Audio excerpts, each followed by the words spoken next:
வணக்கம் காய்ஸ். இந்த 365 டேஸ் சேலஞ்சில் இன்னைக்கு டே பார்த்தீங்கன்னா 34 ஆயிடுச்சு. இன்னைக்கு பார்த்தீங்கன்னா தலைகீழ எடுத்துக்கு தான் பயிற்சி எடுத்துட்டு இருந்தேன். பரவாயில்ல, முன்ன இருந்த அளவுக்கு இல்லைனாலும் இப்போ ஓரளவுக்காச்சும் நிற்க முடியுது என்னால். தொடர்ந்து பயிற்சி எடுத்துட்டு இருப்போம், அப்போனா தான் நம்மளால ஒரு நாள் தலைகீழ நிற்க முடியும்.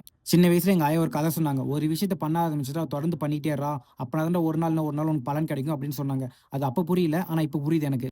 எங்கள் ஆயா பேச்சுக்கு மறுப்பே இல்லை, அதனால தான் இப்போ வரைக்கும் நான் பண்ணிக்கிட்டு இருக்கேன். இந்த கதை உங்களுக்கு பிடிச்சிருந்துச்சுன்னா அண்ணனுக்கு ஒரே ஒரு ஷேர் மட்டும் பண்ணிட்டு போங்க. அப்படியே கதை பேசிக்கிட்டே ஜிம்முக்கு வந்தாச்சு. இன்னைக்கு பார்த்தீங்கன்னா ஷோல்டர் ஒர்க் அவுட் என்னால் முடிஞ்ச ஒரு 2, 3 கிளிப் எடுத்து போட்டிருக்கேன்.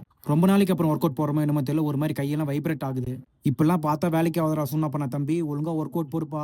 ஆல்ரெடி ரொம்ப கண்டிஷன் ரொம்ப டவுனில் இருக்க, ஒழுங்கா ஒர்க் அவுட் போடுறான்னு அப்படி என் மண்டைக்குள்ள ஒருத்தன் சொல்லிக்கிட்டே இருக்கான். அப்புறம் என்ன அவன் சொல்றது நான் கேட்காம இருப்பேனா? முடிஞ்சாலும் முடியலனாலும் நீங்க ஒர்க் அவுட் ஒரு வழியாக போட்டு முடிச்சிட்டேன். வர வழியில பையாக்கால ஒரு சின்ன பர்ச்சேஸ் வேலை. அது என்ன வேலைன்னா அந்த வாழைப்பழம் வாங்குற வேலை தான். இந்த வாழைப்பழத்தை பார்த்தீங்கன்னா எல்லாரும் ப்ரீ ஒர்க் அவுட்டாக சாப்பிடுவாங்க. நான் பார்த்தீங்கன்னா போஸ்ட் ஒர்க்காக சாப்பிட்டு இருக்கேன். ஏன்னா எனக்கு அப்பப்போ கொஞ்சம் ஞாபகம் வரது அதிகம். வர வழி தான் தோணுச்சு எனக்கு வாழைப்பழம் சாப்பிட மறந்துட்டேன்னு. அதனால தான் வாங்கி சாப்பிட்டுட்டு இருக்கேன் இப்போ.